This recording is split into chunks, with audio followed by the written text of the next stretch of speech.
Here is Lewis. After 24 years as a boxer. I'm the last one heavyweight champion. I feel I'm the best. And Lennox on his way. Boom! Will Rackman get up, or have the tables been turned? Is it reversed? It's over. Lennox Lewis got revenge. Has captured his revenge. He is now the three-time heavyweight champion of the world, Lennox Lewis. I'm the guy that I am because of Lennox. Reddy Bull didn't want to fight Lennox, so Reddy Bull came to me. Tyson didn't fight Lennox, he fought me. The era he was involved in, I don't think he even got to showcase the best of his ability, and he still managed to dominate. Riddick Bowe threw away a world championship belt rather than to have to fight Lennox Lewis. Mike Tyson is laboring in court right now via his representatives to try to avoid having to fight Lennox Lewis. If you don't have to fight someone like that, it's best to leave him alone. 6'5", 247 pounds, maybe the most dangerous big athlete in the division. Let me address the strange phenomenon of American heavyweight champions, what I think are ducking Lennox Lewis. Each and every time that they had an opportunity to choose to fight Lennox, they chose to fight me because they thought I was a lesser opponent, and I always surprised them. So out of respect, I have to face him and give him the opportunity that he has given me to being the three-time heavyweight champion of the world. Greatness was thrust upon Mr. Lennox Lewis tonight. The undisputed heavyweight champion of the world, Lennox Lewis. That was a time when we used to talk about Jack Dempsey, Joe Louis, Muhammad Ali, and very seldom another name would come in there. Now, you can put Lennox Lewis in that mix. He's in there with the all-time heavyweight champion of the world. Recovered the title, did it in a devastating manner. He's beaten everybody, even Evander Holyfield. He became a three-time world champion, and he beat a three-time world champion along the way. He was the most knowledgeable fighter that I ever fought. There wasn't nothing I could do to get him to fight the way that I want to fight, that I would have to battle. And when it comes to our era, we really learned our era. Like, we went back into training camp. We spent a lot of time in training camps, and we went to old-time fighters, great trainers to help us as well. So we got a lot of knowledge, and we brought that back into the ring.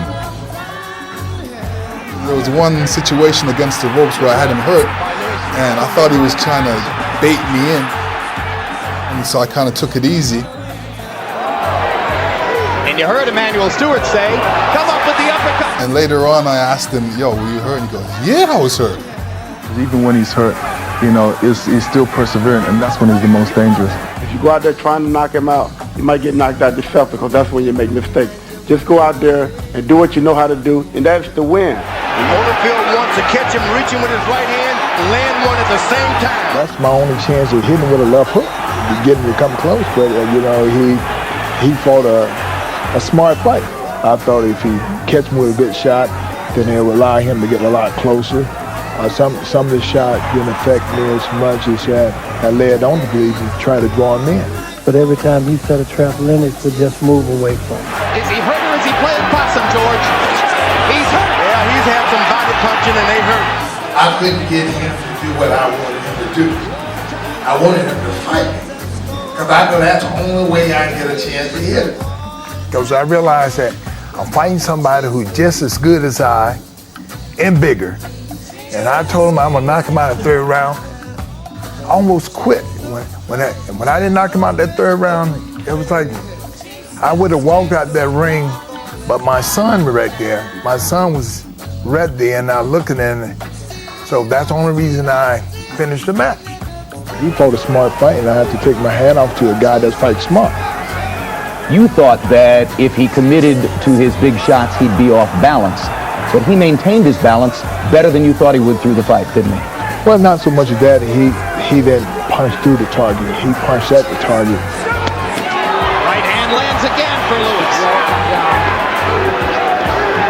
Now you notice Lewis is not putting his body into his right hand yet. just kind of slinging them out there for measurement. Good or bad, George? I think it's really good because you don't want to throw nothing away. You want to make sure, hey, I'm making contact. When I do zero in, I'm going to go for the big one. Uppercut, uppercut. Right hand. Holyfield stunned in the middle of the ring.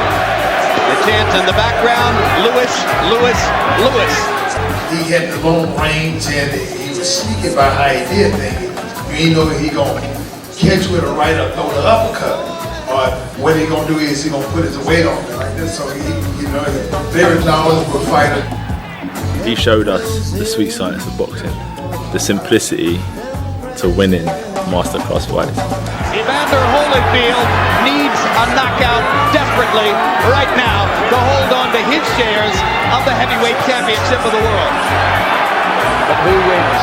Who will be the undisputed world heavyweight champion? The first for 7 years. Lewis fighting with the right hand over and over. Lewis is just stepping back a little bit and just dropping right hands. He's got his defense set, acting like a matador. He stands there, jab, jab, jab, and then slides left and right. He doesn't have to back up at all anymore. George Foreman declared you were the greatest heavyweight of all time, yes, right? Yeah, you know, the fact that he said that was a great honor to me. I learned a lot off of him, watching him fight. I listened to him commentating on my fights. If I would go into a fight and they would say, yeah, he's not throwing that jab and that, he's not being authoritative with the jab. I would go and train and come back and be authoritative with that jab. You know, because that's what George said. He knows, he's been there. Dennis got to make certain that his back is always at least 3 feet away from those ropes. When Lennox throws that left jab, he has to constantly move. He can't stand there and see if the jab lands. He got to keep moving. Step and a half, jab, step, jab, step. Some of the jabs that Lewis is landing are the hardest I've ever seen him land. That's where it has to be. It's got to be hard. It's got to puff you up. Get in the pocket, jab. Don't move back afterwards. Slide forward. There's the jab of Lewis. Now the left jab starts to double up with Lennox Lewis. He doesn't do anything afterwards. You got to back with his jab. Comes right back with his jab. As long as you have a good left jab, you don't have to get into a fight. You have the reach. The reach bother you, but it's that shot that when a person blind you, then when you move away from it, you run into something. All he has to do is keep his right hand up and just circle Holyfield to his right. Go to his right and make him throw his left hook. That's what you want the smaller, the shorter arm of fighter to do, is keep following you, reaching. Reach out for everything you get, make him miss by keeping your hands up. Lennox was controlling the fight. He had the longer reach. It was his fight from beginning to end. With the way you control it and the way that Holyfield cannot reach you, there's no way he can beat you. If you are the taller man, just don't get low. Make sure every punch that Evander Holyfield throws is up high. Catch him with your hand. Left hook lands for Holyfield. But because Lewis is up high, it's not effective. You want to get caught on the end of those punches and not get flesh, so just keep your height. He fights good tall. He takes the hook away from you very well because he lays back. He don't give you his head when he punches. We call it in the bucket. He looks like he's running all the time. Lewis trying to close the show in style rather than sit on a lead. This is a much better last round from Lennox Lewis, using his boxing skills, moving about, picking out the jabs and the right hands. Classy combinations, outboxing Holyfield. Lennox is the biggest name in boxing, in history of boxing. Probably the greatest heavyweight champion of all time. Perfect balance all the time. I'm a 5-dimensional fighter, and that means I'm a boxer, puncher, mover. That was my philosophy when I came into boxing. It's just boxonology, simple as that. Showed him a different style of moving. You know, I'm a superior boxer. I'm a true heavyweight. I'm a pugilist specialist. I can switch any style I want to. Muhammad Ali was the same thing. I wanted to flow like a butterfly, sting like a bee, and not be hit. Watch this, but it's always going to land the first punch. You know, he showed us the rope-a-dope as well. Perfect, beautiful effort, pulling him right into the right hand. I move around, I try new things. If you can't move on your legs, you're going to be standing like you're standing in quicksand or something, and the guy's just going to be pounding on you. He's bouncing his leg. This is the 12th round, isn't it? He's a tremendous athlete. He's bouncing. Lewis jabs him, touches him with his hand, and then when Tua looks up, he's too far away. Generally, when a guy hits you, he's close. This time, this guy jabs you, and he's as far away as can be. Lennox Lewis could be heavyweight champ of the world for the next 10 years if he so chooses, because he only gets better. He's got it all. He's got the package, jabbing and moving. You can still earn your money boxing. And when he stands up tall, uses his stature, moves on his feet and fires his jab, who's going to beat him? No one. Lennox Lewis bouncing, hopping the jab occasionally. This is the skipping aspect of it. Man, you push it in danger, out of danger. So you got to be fast on your toes. So skipping really helps. My trainer, Undisputed, always says, make sure that you can box on the outside, make sure you can box on the inside. Yeah, I've always said from the day that I first saw Lennox, he was the best heavyweight that I'd ever saw. He was around for 2 Olympics he competed in. Man, he beat everybody they put in front of him. I mean, you can't argue with his resume. You cannot argue with it. I put it up against anybody. The Emperor of Boxing here, Lennox Lewis. The greatest of all postmodern heavyweight champions, the great Lennox Lewis. Absolute champion. He beat everybody. We have Lennox Lewis, who, as you know, is one of the greatest heavyweight champions of all time. Unbelievable heart, and in all fairness, unbelievable talent. He was a talented fighter, a great talented fighter. Thank you. He won the Olympics, carved his way through his early opponents, and rose to the top of the heavyweight world with his annihilation of Razor Ruddock. Oh, that's a good overhand. The Ruddock fight and Lennox Lewis fight put a little spark in a lot of people's interest that the two best fighters are fighting each other. The Bo and I fight, and the best man come out on top. I'm just saving all my talent for the world champion, that's Evander Holyfield. Right now I'm knocking at the door and I'm waiting for him to answer it. I'll look for Lennox Lewis to follow instruction. Now try to get as many jabs into the chest of Ruddock, take away that power. This is the first of 3 fights that will either validate Evander Holyfield as a heavyweight champion or give us a new heavyweight champion. And will you stick to the rules of the contracts as they are written and fight Lennox Lewis next if you beat Bo? Of course, I would fight Lennox Lewis. You know, I'm the heavyweight champion of the world, and I live by the rules and regulations. As the rules stimulates me to fight him next, then I would fight him next. Not since the days of Bob Fitzsimmons in the last decade of the 19th century has an English-born fighter held the heavyweight crown.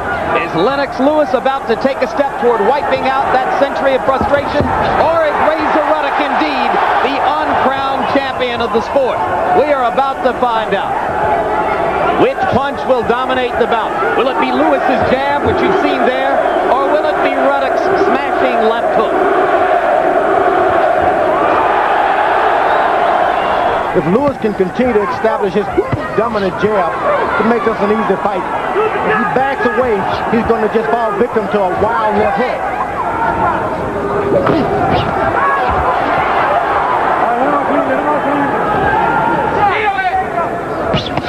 Right hand by Lewis. Ruddock goes down. A smashing right cross with perfect accuracy behind the jab. You cannot do it better.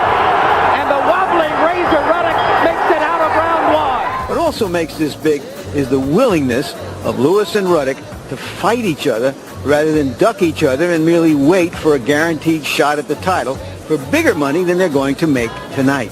That says something about them. As a business proposition, this fight, well, it's like a polar bear needing snowshoes. It doesn't make any sense. When you look back in the history books, all you're going to remember is what I've achieved, not how much money I've made. So the money thing is not really a big thing for me. Finally, what makes this fight big is the probability that the winner tonight will be favored to be the winner of Holyfield versus Bo. And what excitement we'll have here if Lewis does, in fact, as the contracts say he does, get a chance to fight for the heavyweight championship. I think it's going to be a wonderful day. It's going to be a wonderful day for the whole world because, like I said, the world market now, you're going to see an international champion from another country challenging and probably winning the heavyweight championship of the world. Well, that's interesting. You just picked him to win the heavyweight championship. Which opponent would have the best style to stand him in good stead against Lewis? Would it be Holyfield or Bowe? Riddick Bowe stands up tall. He could get knocked out easily if he's not properly prepared.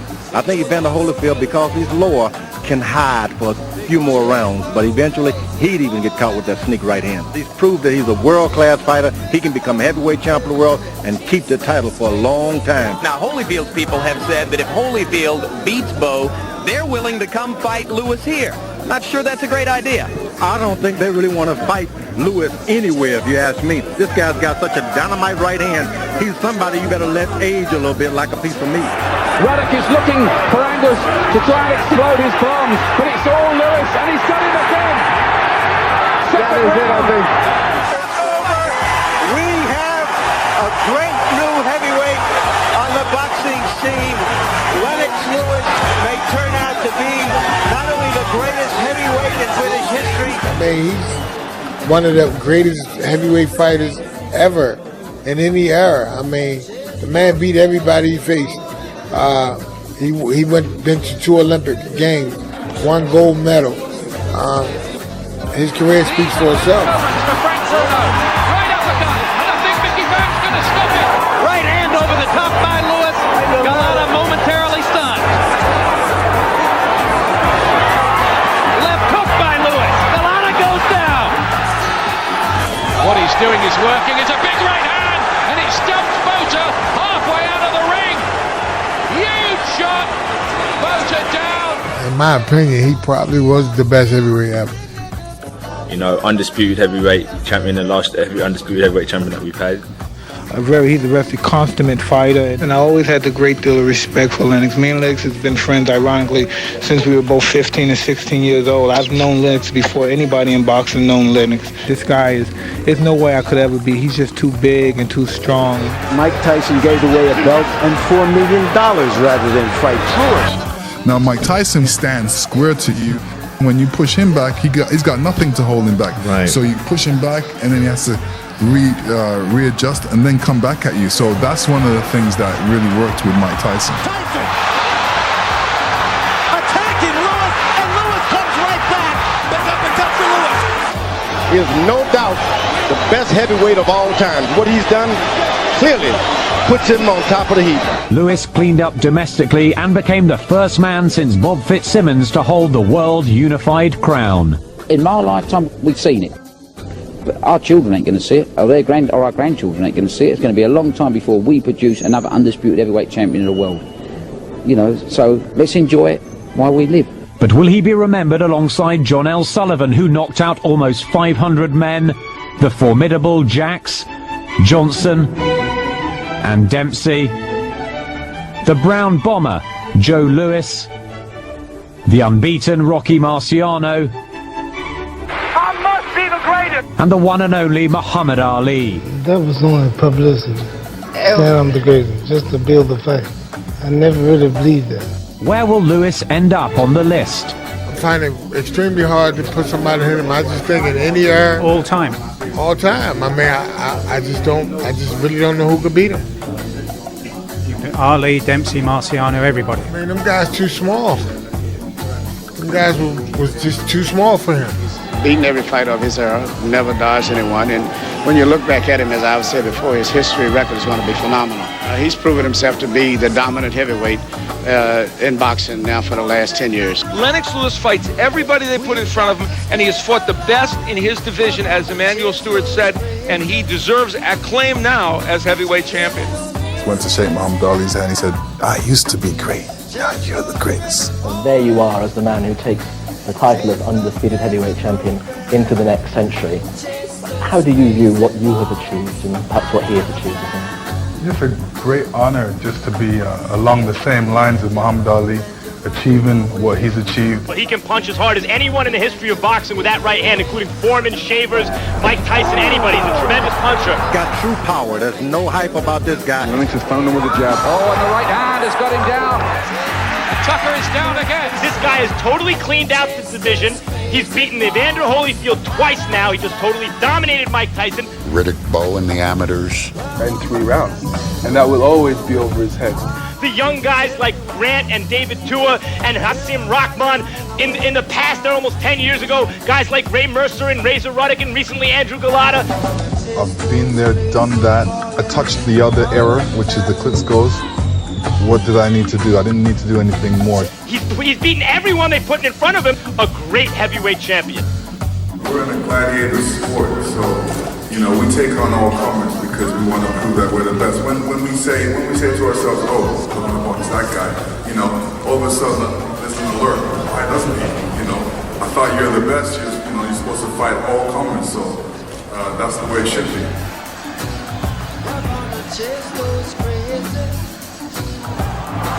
And there's the uppercut for the first time, and it wobbles to him. Well, you got to have a lot of Vaseline in your mouth when you get in the ring. The first round, not enough lubrication there. You need Vaseline. Lewis lands an uppercut, and Grant goes down. Thunderous uppercut. Lewis has still got to beat one. After destroying the best America had to offer in Michael Grant, Lewis was given the highest compliment from the losing corner. He's a great guy, and he's a good champion, and he's a very good fighter who's probably, by him being a champion on a given night, would beat anybody in the history of the division. I don't want to compare myself against people who I looked up to. I would say, I would love to walk in the same footsteps as them, but I've got bigger shoes. So, really what you're doing is comparing era. I'm just the best boxer in this era. The IBF and the IBO heavyweight champion of the world, Lennox, the Lion Lewis. Lennox is a great man. Oh, what an uppercut from Lewis! Absolute feat! I am very appreciative. Thank you for Lennox. Lennox Lewis give me chance to prove my boxing skills against strongest champion of the history of boxing. Vitaly boxed a great fight. He was a great opponent. Every great fighter wants to box another great fighter. After this fight, all boxing fans, all audience, all commentators appreciate and respect my boxing skills. Lewis beginning to sharpen up his punches. I was trying to really hit him with my jab. You see, one more jab, one more right. Couple of hard punches. Wow! He had no chance in this fight. Oh no! I see that. I see that. I was just biding my time. Well, this is a 12-round fight. This ain't no 6-round fight. See that? I was stepping to him. I was giving him the pressure. I was really sticking him with my jab. Just pushing at him. What I did to Klitschko, I brought him in the deep end. After 5 rounds, that was it. Same with Frank Bruno. After 5 rounds, this is what the problem with most heavyweights, especially nowadays when I'm watching them. The 6th, 7th round, they just go way down. In this fight, the winner was the boxing. We need this fight. About this fight, 15 years long, talking people. We need some great fights. Again, champions fight like the Klitschko fight makes boxing much more popular. The winner of the fight was boxing. The best heavyweight title fight I've seen in years. I never expected anything like this. At my worst, look what I did to his face. Lennox Lewis told us he intends to be patient, that he'll move in if the opportunity presents itself. Work out. Something else he told me was very important.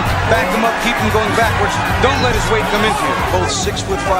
They will nullify. Oh, look at right. Tucker, first time in his career. There's a right hand by Lewis. That left just missing. Only does step back a little bit and he's gone. I look back at my career and I realize that I always wanted to be heavyweight champion of the world. And I realized that it would take hard work to make it. He avenged his 2 losses by knockout. I mean, What more can you put up there? He did it by long range. That's most importantly. He didn't try to close in. Everything was out in the open. He changed it up here. Instead of jab and right hand, it was hook and right hand. And you know what? The old saying, never follow a punch you around. And Rockman did. He beat everybody in his era. He beat Tyson. He beat Holyfield. He beat Klitschko.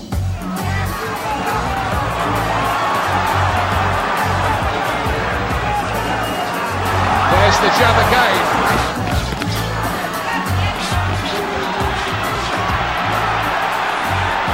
Good shots from Lewis. Beautiful jab. Lewis just upping the pace a bit. He's done that twice in this round. Double jab. I wanted a jab to knock you out. So it's coming straight. So if it hits you, you know, your face and your whole body's moving back with it. Lennox jab is powerful. You know, everybody said Larry Holmes had a great jab, you know, but it was a jab to mug you. You know I throw the best jab out there. And there are two good jabs. Great jabs for Lennox Lewis. If he can only keep it up. Lennox Lewis has done just about everything but finish the job here. He's put together combinations, his repertoires look good, he's boxed well behind the left jab. Round two begins with Lewis sticking the jab, sticking the jab, sticking the jab, as Lewis keeps the left jab in his face. Jab, jab. That is one stiff jab. Jabs continue to connect from Lewis on another one.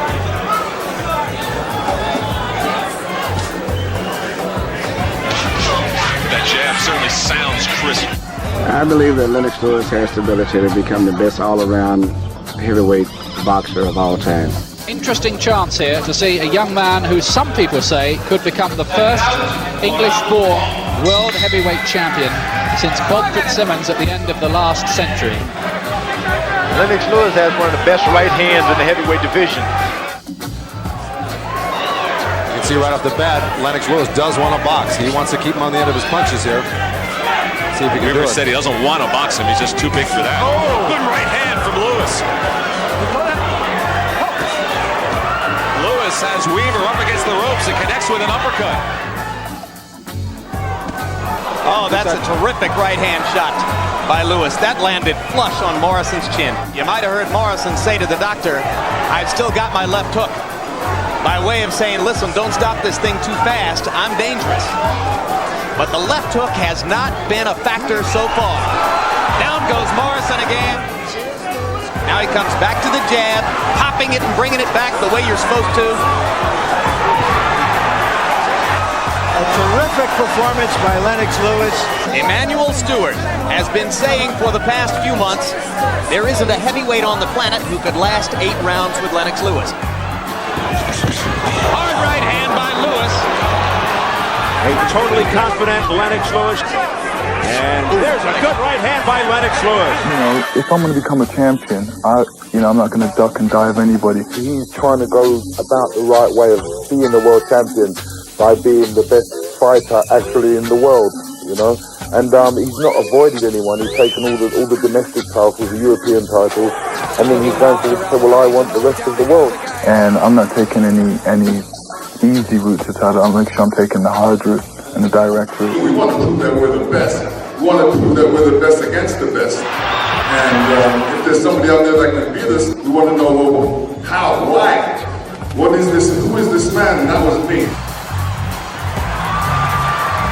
Big right hand from Lewis. He's mauling Klitschko.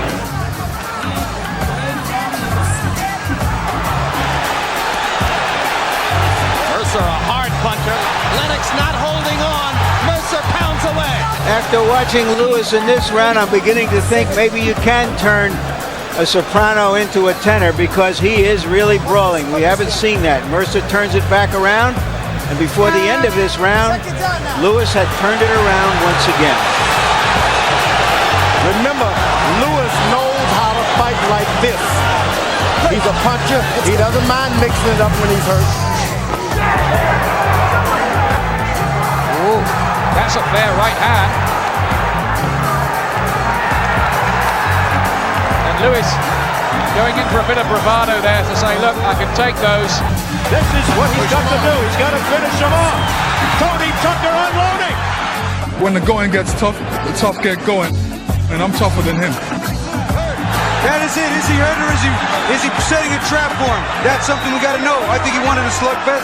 Now he's got it. In a room filled with men, I will be the last man standing. Lewis, they have been playing possum. What a right hand by Lewis. Now that Tucker's hurt. Now that's heavyweight action. And Tucker's holding on. Tucker may be ready to go. Hanging on is Tony Tucker. Live, good action. And there's the bell. Tucker's out. A bit of right hand from Mason. That was a good punch. Very good punch.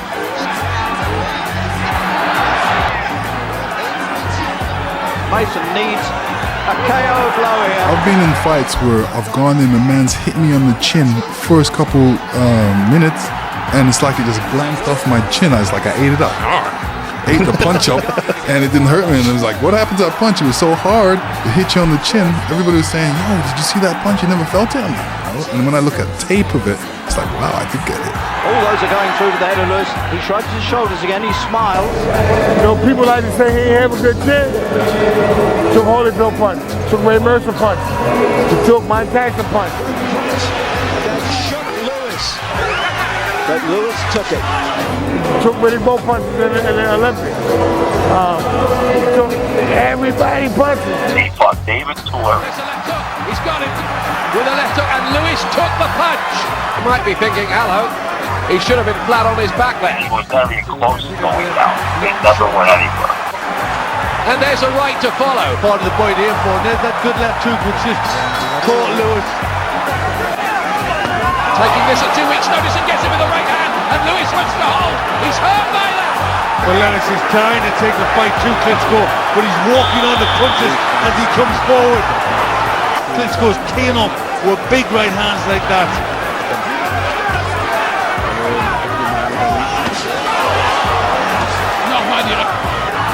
He walked into a right hand, Lewis, but walked straight through it. So when Lennox Lewis was 100%, he had a great chin. Lennox was just a beast. I mean, he was a very focused fighter. It's not about friendship. It's about like knocking somebody out, getting rid of them, imposing your will on them. Lewis now landing hard right hands from over the top behind the jab. Lewis trying to end it right here. Oh, what a left hand by Lewis. Lennox Lewis is looking to load up on one right hand. Here's the hook.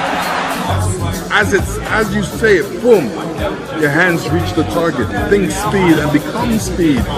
Try not to tighten up for it and generate the punch. You've got a thing, what you do with fighters, where if they've got their favorite punch, you don't want to get hit with for the whole fight, isn't it? Absolutely. So I use different defenses, different offenses that I'm going to need to contend with that.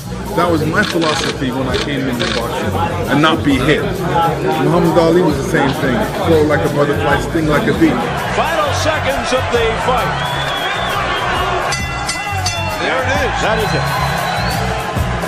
He doesn't care who he faces.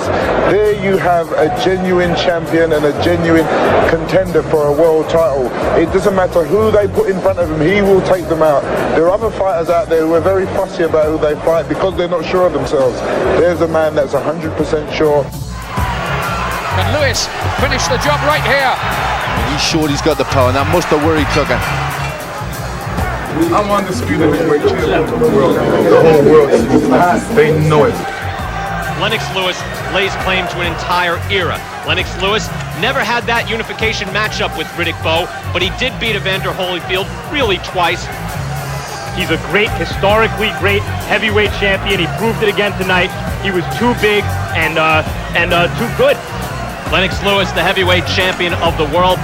Of the modern greats, Lewis dismantled Riddick Bowe and Evander Holyfield. Riddick Bowe, he beat in the amateurs. You lied on me, I thought we was cool. Knock me out. Knock me out, dude. You ain't nothing to me. Watch your mouth, man. You ain't nothing to me. I told Riddick Bowe that I'm going to knock him out again. I beat him before, and I'm going to beat him again. He has to fear me. A little bit of a setback for the American.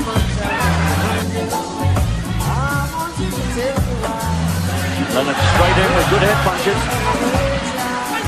And we have a standing count. Now, Bo really has got to wake up here, or else it's lethargic. And again, Lewis is very close to the gold medal. It's all over. Riddick Bowe stopped in the second round. He was being thrashed pretty good. He did take a pounding. He hit me with a good shoot. A good 2 shots, I got that admit. Well, he hit me with a good right hand. How badly are you hurt here? Well, I was shaking up pretty much. He said that he would go anywhere, anytime to get back at Lennox Lewis. I'm not afraid of you, Lenny. And we're going to get it on. I owe you one. Okay. You're not the man I thought you were. You lied on me. I thought we was cool. Yo, bring it on, man. I think when Riddick Bowe wakes up and looks in the mirror and all of a sudden he'll see me staring at him, you know, he'll realize that I'm the one he's going to make the most money against. And, you know, he'll get ridiculed by a lot of his friends because they'll be going, well, why don't you box Lewis? You've been doing all this talking. You said that you want to box him. Why don't you box him? Why are you ducking him? They ducked us all the way to the championship. They said, wait until one of us becomes a champion. Then we should both meet. One of us is a champion. You hear him talking on TV. What's coming out of his mouth ain't reality. He's talking a lot of fallacy. I was so mad with Bowe because he wouldn't fight Lennox Lewis. They signed an agreement for us to fight Riddick, to fight Razor Ruddock, so they could take an easy path to the world title. They've reneged on that deal. I mean, they made an offer that no one would accept. 90-10 is not an offer. Yeah, you know, I wanted to take that offer. I did want to take him because it doesn't matter to me how much money we'll box for or how much money I'll get. You know, the main thing for me was getting the 3 belts. We have a contract that guarantees us 30%, and we're willing to drop 5% on that contract that we already have signed with Riddick Bowe. What I'm trying to say, Bo, I know you, just like you bust that other guy in the mouth, because you know he said something. He ain't said nothing.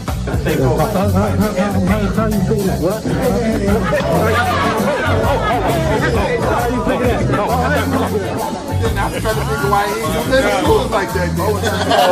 That's how I'm saying. I never had an opportunity to do it like that. Oh, yes, you did. Yes, you did. You got all over just like this.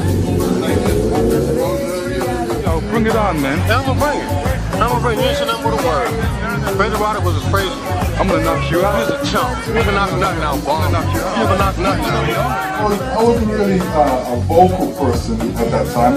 I was more of a physical person. And, you know, you say something to me, or people would say something to me when I was younger, as a kid, so I wasn't going on.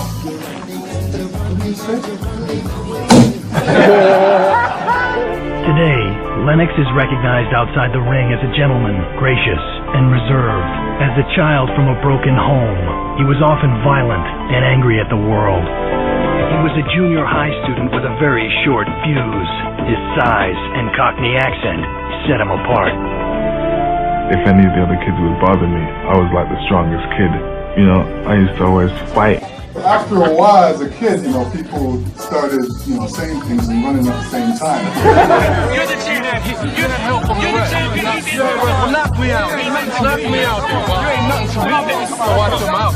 Hey, look, man, what you doing away, man? You ain't nothing to me. Kept walking, kept moving. I look into Riddick Bowe's eyes and I see absolute fear. He fears me. I think he's going to sidestep me. Hopefully he doesn't. Don't let me call him Chicken Bo. Bring it on, Bo. What do you think about them fighting Herbie Hyde? You know, like I said, they talk a lot of hypocrisy, fallacy on TV, and they try and fool the public. I think for most people out there that know about boxing will realize, you know, these guys are a bunch of jokers. You know, let's get the real fight that the people are talking about together. Let's put the fight on and box for no money and send all the money to Africa. I boxed the most feared man out there, the one that Riddick Bowe didn't want to face. You know, they put me against him, so I went and I took him out. Now they realize that how easily I took out him, they get scared. And what happens? They don't want to fight me. That's the true story. The WBC says it's going to make sure that the winner of Holyfield Bowe fights Lennox Lewis. You said on stage that you basically listened to your handler. What was the conversation like when you gave up the WBC belt? I really didn't want to give it up. But he kept saying to me, walk room on man. Kept saying to me, oh, boy, this is the best part.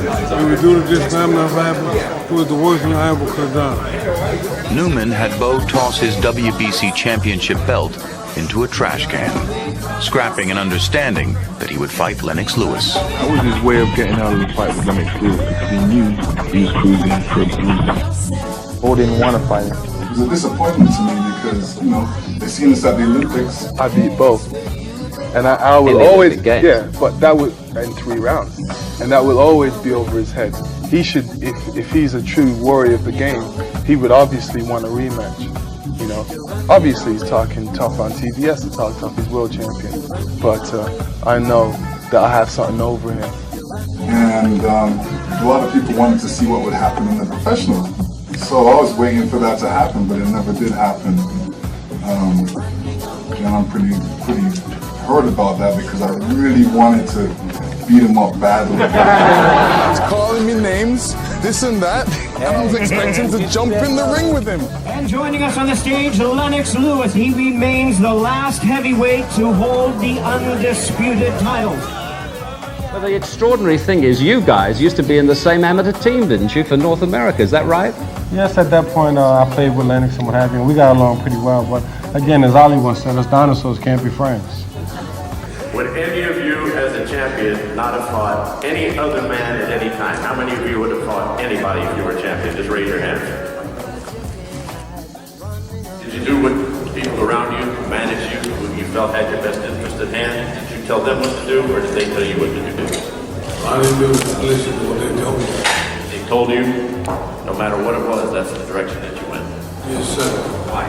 This is tremendous insight here. Why? Well, that's their job. So I didn't want to break it up, but I wish I would have. So I could have fought out of the clue. What would have happened? I was not going to tell about. In 3 epic bouts with Holyfield, the Brownsville, Brooklyn native was to become a giant among giants. I've had some great ones, Joe Frazier, Ken Norton, Larry Holmes. And I said, you have potential to become the greatest heavyweight I ever had. And that's saying a whole lot. Bo was matched with an underestimated opponent, Andrew Galata, for a homecoming tune-up. Pretty fast pace in this second round. Crowd lights up as Galata lands a combo. Bo's wobbled. When they're in close, doesn't give him a good shot. Not open for that uppercut. Saw Bo make a half-hearted effort to the right uppercut. He seems to be winning big against the guy called by many the best heavyweight active in the division. Hard power punches from Galata. Bo goes down. Second time in his career that Bo's been down, and he's wobbling badly. Bo's not answering here. Bo doesn't know where he is. For Bo as he finds himself a little bit, but Galata wobbles him again. Galata to the body. Bo finally holds on. And he doesn't have to do it like that. It looks like Rocky. Next thing you know, you're out of control. Hard shots by Galata. Bo is wasted again. That's a knockdown.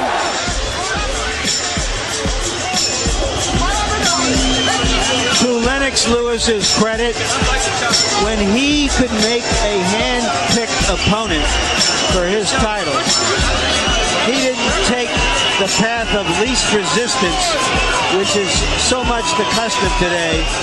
He took the path of most resistance in Andrew Galata. A tremendously notorious fighter, Galata, with everything he had done to Riddick Bowe, in many cases considered an uncrowned champion. Who will land the first heavy punch between these two power punchers? Lewis starting off with a jab. Emmanuel Stewart claiming his fighter's jab is quicker and better than ever before.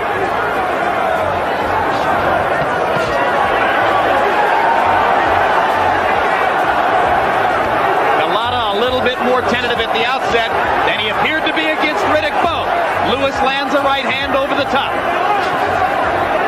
And they spin back out into center ring. Right hand over the top by Lewis. Galata momentarily stunned. Left hook by Lewis. Galata goes down. Only the second time in his career that Andrew Galata has been down, and he is extremely wobbly as he gets up. Lennox Lewis has a tremendous opportunity for a first-round knockout here. All right. Hold on. Let's go. Yeah, I don't think Galata's ready. This is over. This fight is over. The referee should stop it already. Cortez gave Galata a lot of time, but he has absolutely nothing as Lewis pounds him to the canvas again. He won't make That's it. That's all it. Over. Tremendous statement by Lennox Lewis. A big statement. A tremendous statement.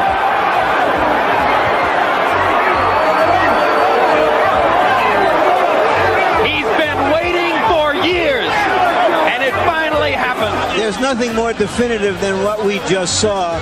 It's certainly the most definitive, defining knockout in the heavyweight division since Mike Tyson was a young and dominant fighter. Since June of 1988, when Tyson here knocked out Michael Spinks in 91 seconds, that's the last time you saw this definitive a statement in the heavyweight division. First knockdown coming here, and Galata just with no defense against Lewis's power shots. Yeah, but you also see Lennox putting shots together here, like I said earlier, that he stopped doing. He throws the 1-2, came back with another 1-2, and came back with even another 1-2. That's how Lennox Lewis got to be what Lennox Lewis was. But through it all, not too many guys wanted to fight him. Not too many guys were stepping up and saying, well, let me have a shot at Lennox Lewis. No. And here's the reason why. Yeah, because they knew the talent that Lennox possessed. It's just that he was hurt badly by the mishap on the Riddick Bowe situation. When he didn't get a chance to prove himself against Riddick Bowe, that hurt Lennox Lewis. And every American critic presumed that Riddick Bowe was the better fighter than Lennox Lewis, but Galata's whole reputation was based on his 2 trips with Bowe, and off of this you have to say, well, how much was that? How good was Bowe? Well, that goes to show you. And I don't think it was that Bowe was bad either. It's just that Bowe really didn't take this fight serious because he too cheated himself when he didn't fight Lennox Lewis when the fight was at prime time. Well, there's a statement. If you were wondering if the winner of tonight's fight could make a definitive statement that would put him in line as the obvious public challenger to the winner of Holyfield Moore, there it was. Lennox wants to be the best. And the only way to prove that is by fighting anybody and being skillful enough to take as least punches as possible. Now you got 4 shots that time. There you go. Lewis, you go in the training. Well, there are an awful lot of fighters in the heavyweight division who are asleep now as the result of that particular Lewis right hand. Now he's using his legs, jabbing. Sometimes you have to concede. I'm not going to get a knockout that easy. I'm going to have to box. Good body, left hook to the body again. Himself has only been in the 12th round one time. So if in fact this round completes, and a minute and a half from now, I mean, he's almost rubbery. Ooh, that's what he's been trying to do all night. The challenger must have a pretty good chin. He has one. Against a big heavyweight to take this kind of stuff. And Stewart told Lewis that he could knock him out with right hand leads. Hard right hands. That one lands hard. You're running away. You're running away. You're running away. They go the distance. Here is the undefeated former WBO World Heavyweight Champion, Henry Akinwande.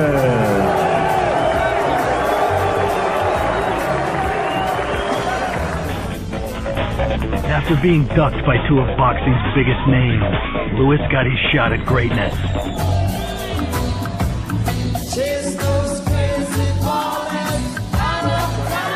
Lewis, very assertive from the word go. To bring Sean fast hand. Left hand. Again. He nodded at Briggs as well after he'd been caught by that left hook. And Briggs getting caught by those right hands of Lewis at the start of the round. Lewis here looks as if he's just moved up a gear.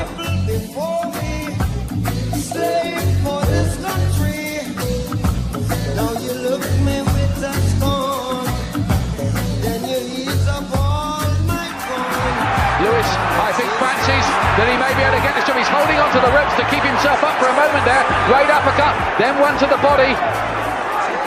Lewis here in top gear. Very menacing. Briggs is really staggered by a right hand. His legs stiffen. He's all over the place. The end could be near here. Lewis is just looking here now to pick the punches.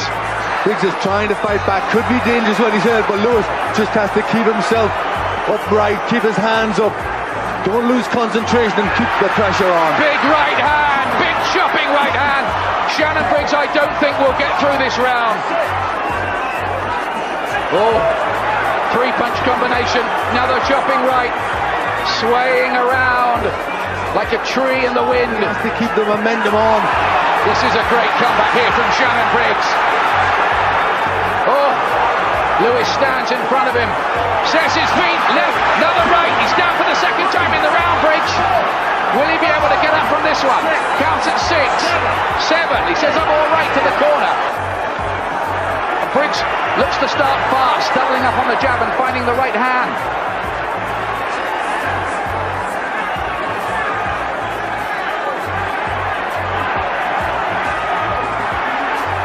Lewis clinically looking to pick the punches, not waste anything, has probably added to his reputation. Good left hook and right hand from Lewis. Again, Shannon Briggs is looking unsteady. He might have him here. Almost biding his time, Lewis, like a lion waiting in the long grass. Oh, and look at that right hand! That may be curtains for Shannon Briggs. Lewis retains the WBC Heavyweight Championship in a memorable fight. And was Evander Holyfield watching that? I always thought it'd be something special because at like 12 and stuff, he was like the same size as me. Yeah, definitely. We basically all work as a team with Frank, Panos, myself, Lennox. One person doesn't make a decision, we make it collectively. But I'm the captain. If the shit sinks, we'll sink it as well. Seeing, we're all in it together. Although I've won a lot, I've become heavyweight champion of the world, and I've also had a mishap and lost it. But, you know, I can see the rest of the road as a straight road and little hills I can deal with. Me, it's not about money, it's about glory, really. Madison Square Garden, 1999. 12 rounds of boxing for the He stepped into the ring with three-time world champion Evander Holyfield. At stake, the undisputed heavyweight title. You know, he just destroyed Mike Tyson in 2 fights. He was even predicting a third round knockout. I was more concerned about Lennox because his style. I couldn't get him to do what I wanted him to do.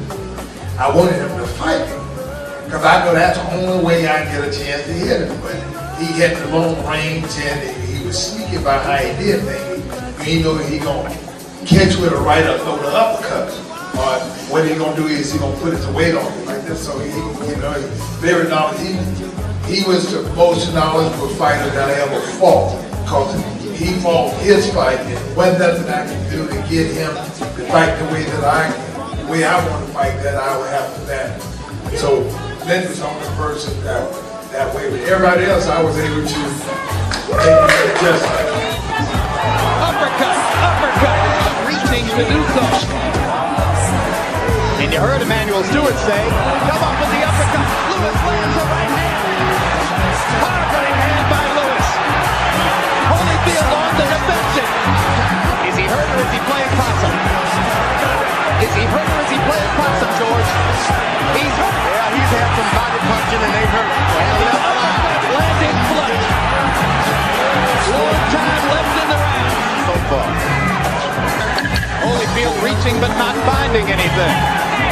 Lennox the only person that I ever let get on my skin. He said that he was going to knock me out in the 3rd round, and I was like, okay, you better live up to this because everybody's watching around the world that he's going to knock me out in the 3rd round. So yeah, you know, preparing for a fight, you got to be careful what you say because you got to come back and live up to everything that you've said. Yeah, come on out. This round he go out, y'all. Be out of here. Man, let's see exactly what you're doing. Don't get careless. Don't get careless. This end of this round right here. Be out of here. I feel that I just say, I'm going to knock you out. So I said that, and I shouldn't have said it, because they said, you're going to knock him out. What's round? And I said 3. I heard Holyfield say to his corner, this is the round he goes out. So I'm telling somebody that I'm going to knock them out in 3 rounds, and they just as good as me, but bigger. Now, how in the world I'm going to knock this guy out? And they won't let me deny. And so, you know. So you're through. You're stuffed. So what I did, I tried to knock him out in the 3rd round. Yeah. Holyfield attacking to the body, his most aggressive combination so far. Over the top with the right hand. Did he get into Lewis's head? Did he make Lewis fear round 3? You know the good thing that Evander Holyfield chose left hook inside and lands the right hand, and Lewis is stunned. Evander attacking, trying to fulfill the prophecy. Lewis seemingly trying to collect himself as he stands in the corner and waits. What it is, the right hand right there. Right cross landed flush for Holyfield. And then when I didn't knock him out in the 3rd round, it was like all the air just went out of it. And so much for the round 3 knockout. And I was actually getting ready to quit. The only reason why I didn't quit, my son was out there and he just had his head down. And I didn't want nobody to tell my son, you're going to be just like your dad. When pressure hit, he quit. If it wasn't for my son, I would get out the ring. He bust my eardrum too. He bust my eardrum and all this. And I'm like, man, that's it for me. So that's the reason why I didn't quit. God dog, I was that much from doing it. It's a lot out of you when a big man lean on your back like that. Left hook inside for Holyfield. Now Lewis is acting like a matador. He stands there, jab, jab, jab, and then slides left and right. Make him unravel.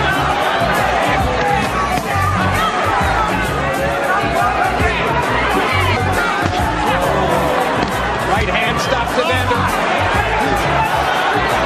Arrogance of Lewis as he walks around the ring with his hands below his waist.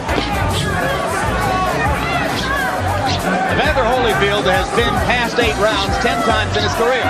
Lewis, every now and then, whenever he drops his hand, he'll keep his right hand up and just circle Holyfield to his right. Go to his right and make him throw his left hook. Reach him. Reach out for everything you get and make him miss by keeping your hands up. Uppercut landed again. He continues to pound the jab with accuracy. Lewis has simply outskilled him tonight. It's because of that left jab. But someone would just come in and take away that jab. Yeah, well, it's like Larry says. Unless our eyes have fooled us badly, Evander Holyfield needs a knockout desperately right now to hold on to his shares of the heavyweight championship of the world.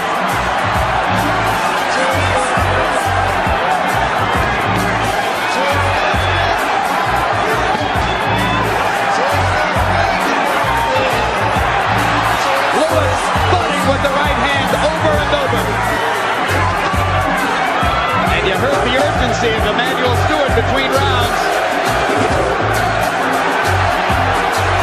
It's been an easy boxing exhibition. This fight may be the biggest, but if a Brit wins, it will be the biggest news in the British Isles for many a decade.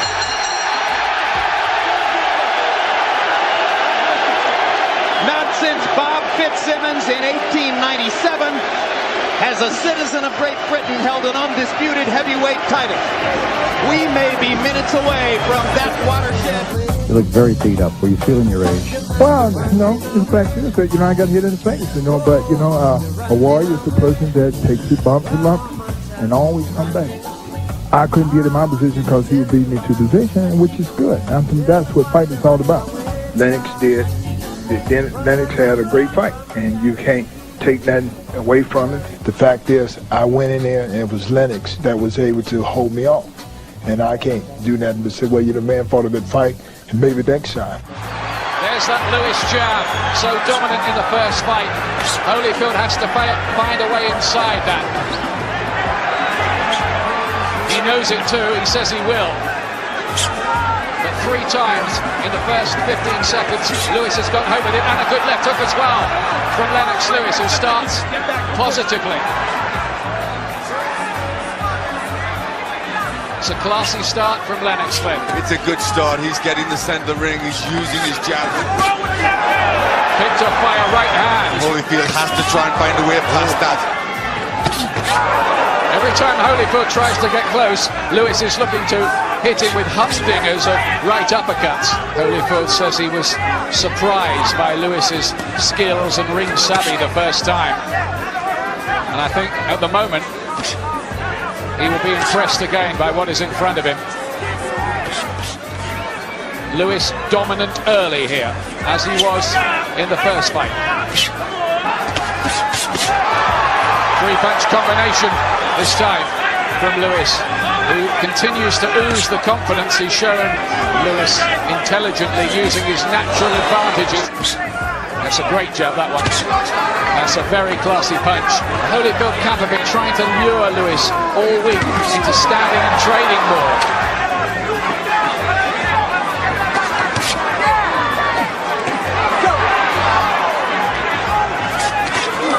Good right hand from Lewis there on the counter.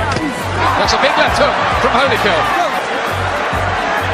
Lewis has established the early advantage. When you run into a shot, and I ran into a couple of yours, and like this, and I'm like, I'm quick enough to grab. When you get hit with something, you grab. You grab the guy. There's another Lewis right hand. The chopping right, and Holyfield almost falls out of the ring. The thing is that with Lennox, he was a bigger guy, and he could hit, but you never know when he's gonna swing.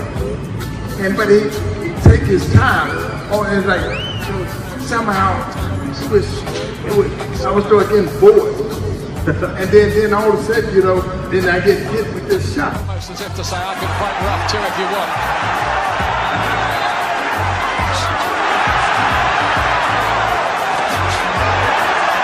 Every Lewis punch being cheered. That's a great right hand from Holyfield, and a left hook.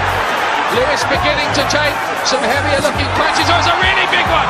A really big one from Holyfield. Left hand! Bad round this for Lewis. The worst he's had in either of the 2 fights. Looks to be some damage under the right eye too for Lewis. Much more exciting fight this time. The fight boxing needed. Right hands from both of them this time. Back comes Lewis. It's a barn burner of the 7th round here. Look at this now. Tremendous action. This is how good boxing can be. Never mind the detractors. Lewis dominating early. Could do very well indeed to get back to working behind that left lead of his. There's the left hook again. Didn't really land cleanly for me. That seemed to hit the glove of Lewis. Uppercut. But this now really could go anywhere, this fight. Super body shot from Lewis, having another close one. What a remarkable fighter this man is. He is extraordinary. He seems to just defy all boxing logic.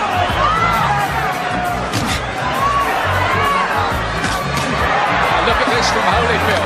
Oh, and the right hand too. That's a nice right uppercut. The jab's what he's so good at. He needs to get that working.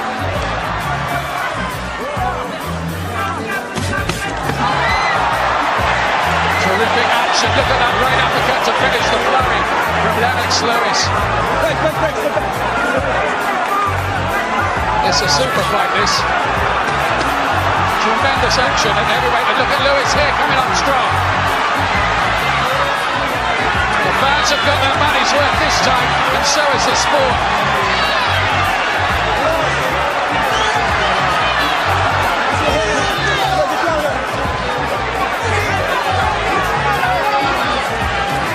Swinging this way and that in this round. Another great round, isn't it? Well, this is such a better fight than the first one. Well, you can't compare them. And they want to fight after the bell as well.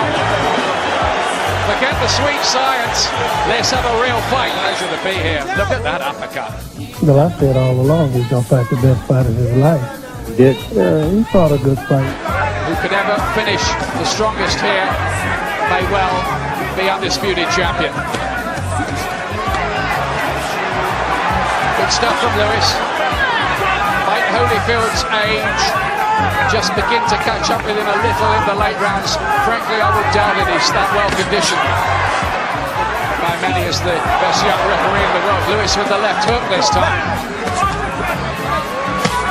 Oh, look at that from Lennox Lewis. Lewis just has to keep busy. He's starting to use the jab again. Just peppering Holyfield from long range. Lewis back to his boxing. It's a sensible strategy.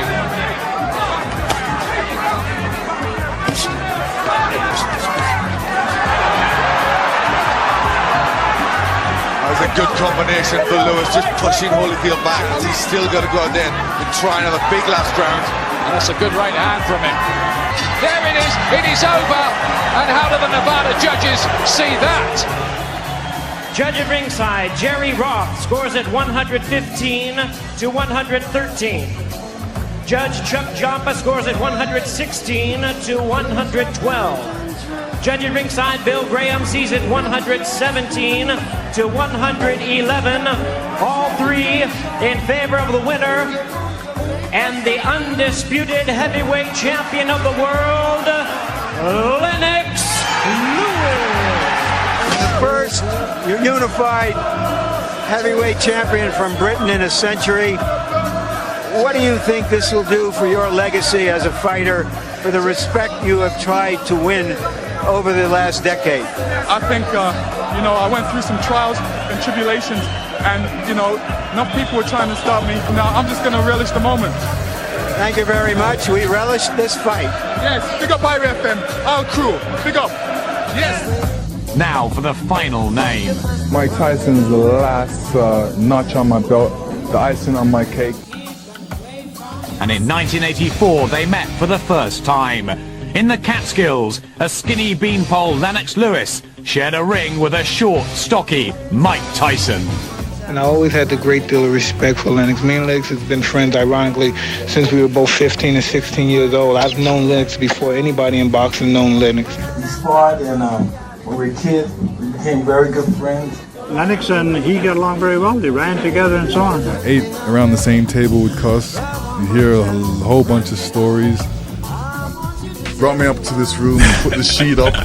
He was explaining about all these different boxers, and it was really educational for me. How long into the week did you guys spar? First day, right? The second day. Second day we sparred, and that was an eye-opening for me.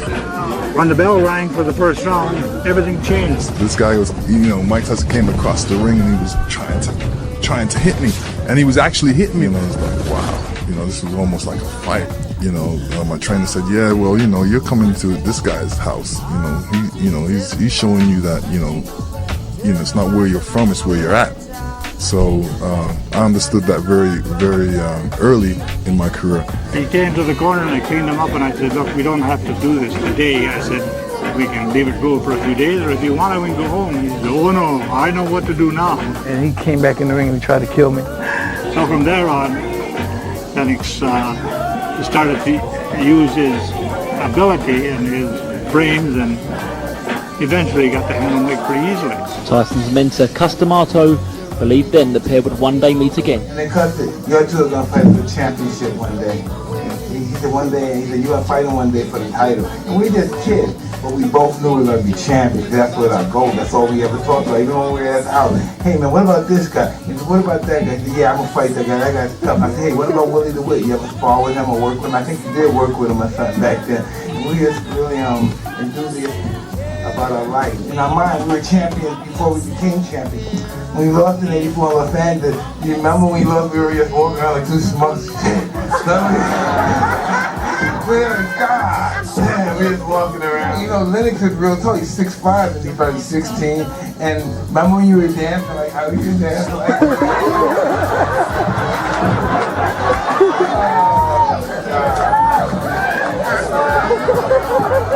how when you like looking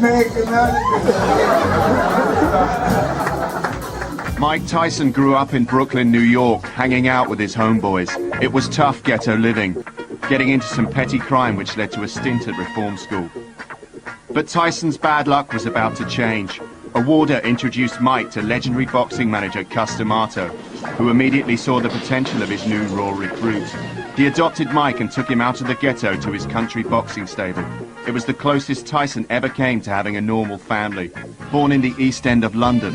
Like Tyson, Lennox didn't really know his dad. Violet struggled to make ends meet. She moved to Canada in search of golden pavements, leaving her 2 sons behind in London with family. Lennox got a reputation as a rowdy, rebellious boy, and he got expelled from primary school in East Ham. Lewis ended up in a couple of council-run boarding schools for difficult kids, but after a few years getting settled, his mum brought 12-year-old Lennox out to Ontario. I suggested that maybe he should give some thought to joining the Kitchener Police boys boxing club. The experience would transform him, but it wasn't the boxing. That day he met the man who would become the greatest influence of his life. I first met Lennox about 25 years ago. He came into the gym with a couple of buddies to learn how to fight. So I basically told him that he came to learn how to fight, get out of my gym and don't come back. But if you want to be a boxer, you came to the right place. I guess I appeared to be a father figure that he wanted. Arnie Beam would start Lennox down the path to glory.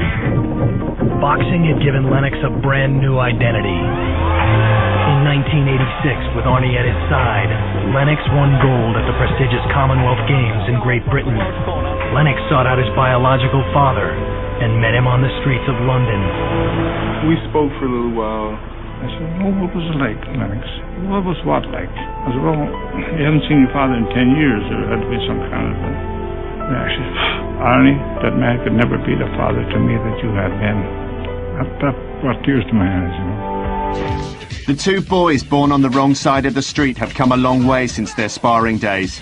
Lewis and Tyson may both be products of the mean streets, but although their youths were lived in similar circumstance, they've taken very different routes to get to their bout in Memphis. In 1996, Iron Mike was fresh out of prison. He crushed Frank Bruno for the WBC belt. The new British Hope was next in line. Mike Tyson refused to fight Lennox Lewis, much like Riddick Bowe. Don King negotiated a deal to prevent a title bout between Tyson and Lewis. The WBC ordered Tyson to give up his belt and pay Lewis $4 million. If I would have retired without boxing Mike Tyson, it would have been a situation where everybody was saying, well, Mike Tyson's best, you never boxed him. Do you think the result could have been different, would have been different if they'd have met at a different period of their careers? No, I don't. Why? Well, to my knowledge, I believe they sparred as youngsters. I believe Lennox got the best of him then. I just believe Lennox got the tools that no matter what Mike would have did, it wouldn't have helped him.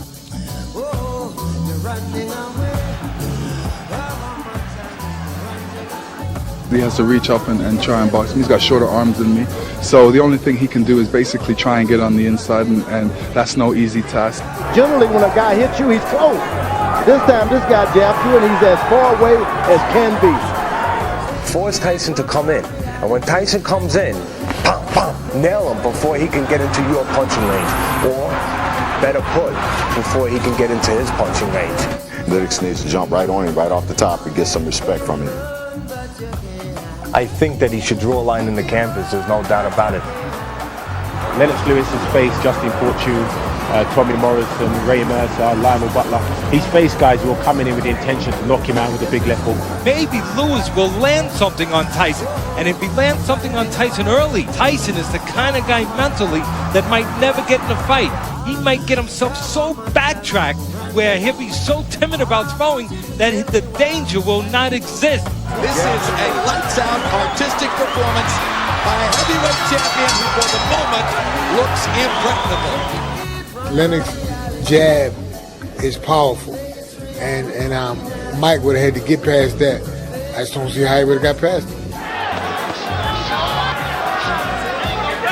And there are two good jabs. Great jabs for Lennox Lewis. If he can only keep it up. Lennox Lewis has done just about everything but finish the job here. He's put together combinations, his repertoires look good, he's boxed well behind the left jab. Round two begins with Lewis sticking the jab, sticking the jab, sticking the jab, sticking the jab. Stick it, stick it, stick it. As Lewis keeps the left jab in his face. Jab, jab, Tyson trying to duck inside. That is one stiff jab. Jabs continue to connect from Lewis on another one.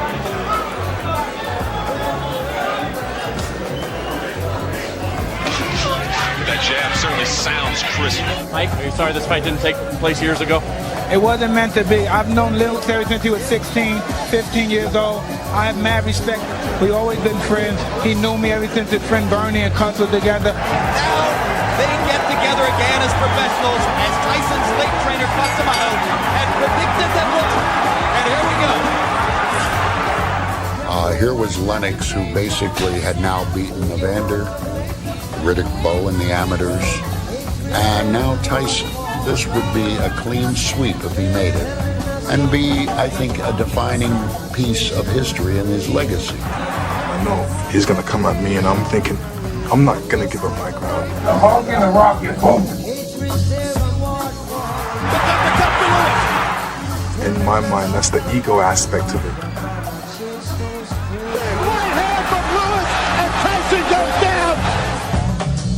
He is for the wonderful fight. This guy there's no way I could ever be. He's just too big and too strong. He'd beaten everyone of this era but Mike Tyson. Remember, it's in '88 when Lennox, both Mike Tyson and Lennox were in '84 amateur program. And so Lennox stayed another 4 more years. So when he wins the gold medal in the Olympics in '88, Mike Tyson is like the god. He's on top of the world. So when he turned professional, it was always Mike Tyson, Mike Tyson. Even with the losses, Mike Tyson still is still Mike Tyson. 15 years before that fight happened, how do you think it would have fared? The problem was Mike always had trouble with bigger men anyway. Even fighters like Blood Green, fighters like Bone Crusher, he had trouble with it, whether we won or not. And he would have had great trouble, particularly since Mike even maximized his shortness by crouching. And he couldn't fight inside, so the guy would pick him apart, witness Buster Douglas. Mike would have had trouble. You know, I just wanted to show him that I wasn't scared of him. He was trying to intimidate me and try and go for the early knockout. I just wanted to go in there and hit him first. So Lennox wanted this so badly, and I explained to him, this is like Hearns and Leonard.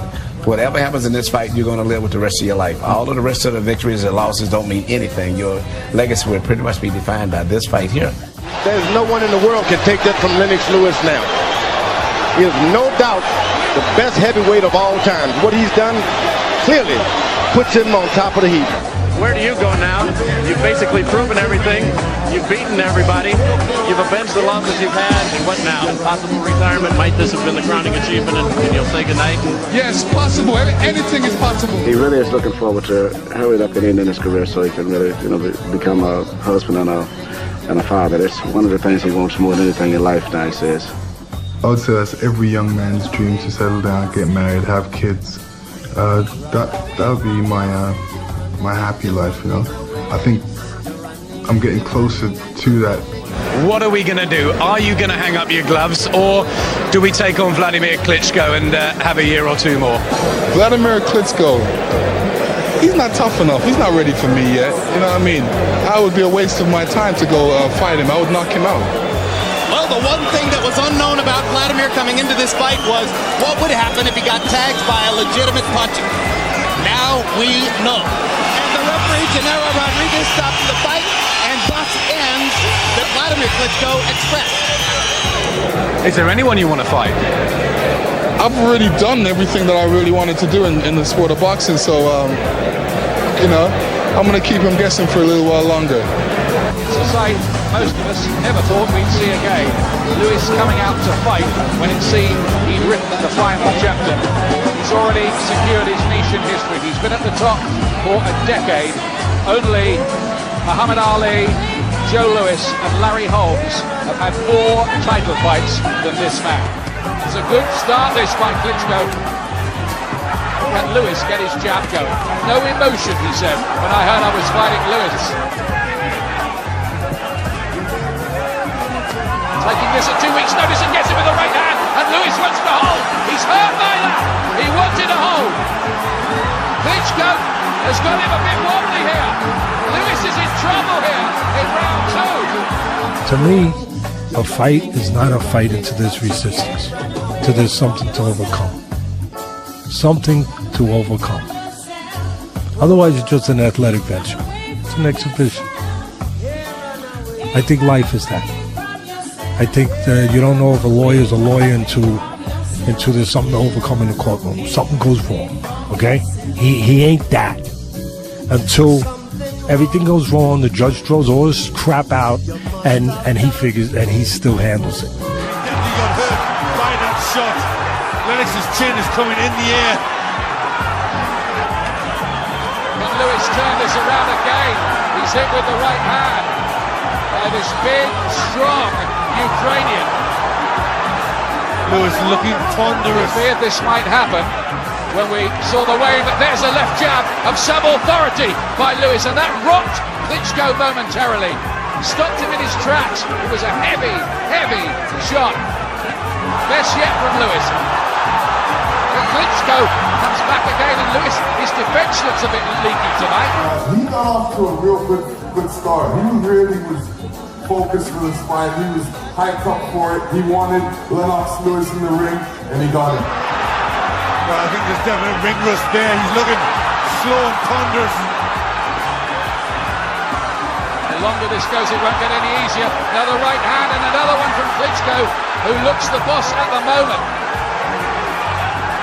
But you never know. This is the kind of fight where one punch could turn the whole thing around. You're not in a fight until there's pressure, resistance, overcoming something. He's walking on the punches as he comes forward.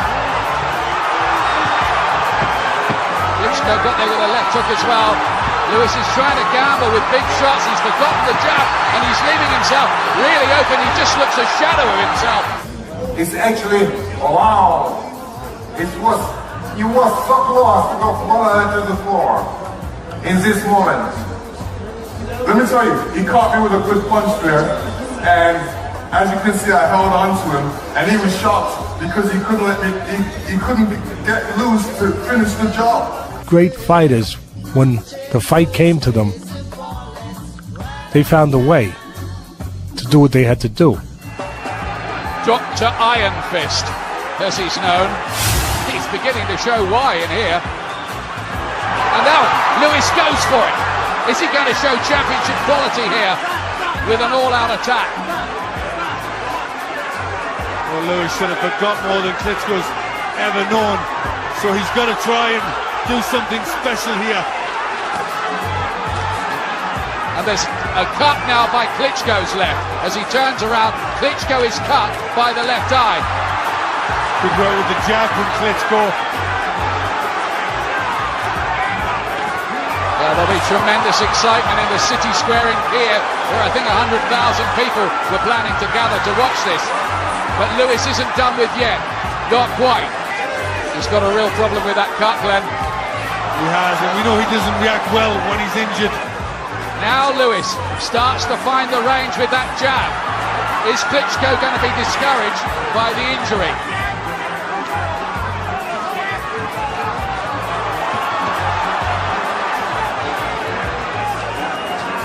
There's the jab again. Is there a turning of the tide in this round with the cut?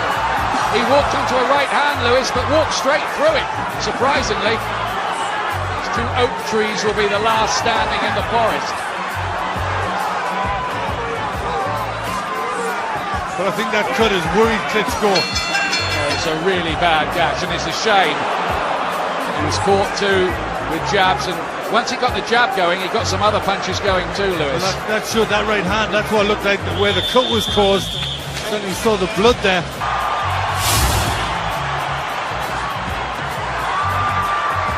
Big right hand from Lewis. He's mauling Klitschko.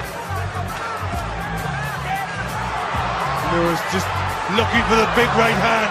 It doesn't look quite so bad at the moment. I must say the cut work in the corner didn't look the most sophisticated. There are moments here where they both look ready to go.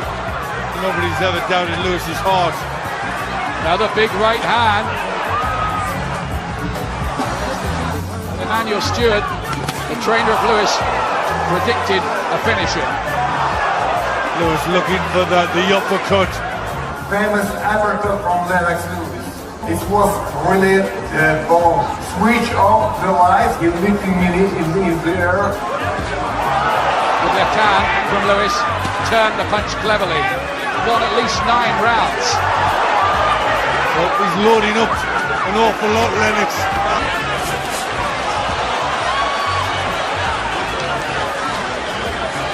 Is Klitschko prepared to go through the pain barrier?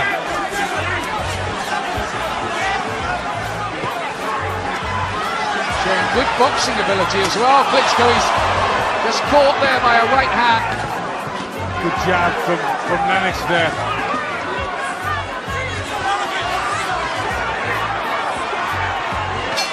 Well, Lewis fought well for the last 20 seconds of the round. But Klitschko breathes heavily as he goes back to the corner, and his face is a mess. Is there a cut on the cheek as well, or is that just the blood from the eye? I think the cheek's cut as well. Yeah, another gash. All around that left eye is swollen and cut. Vitaly boxed a great fight. He was a great opponent. Every great fighter wants to box another great fighter. He studied him, fought the fight 1,000 times in his head. Oh, what an uppercut from Lewis!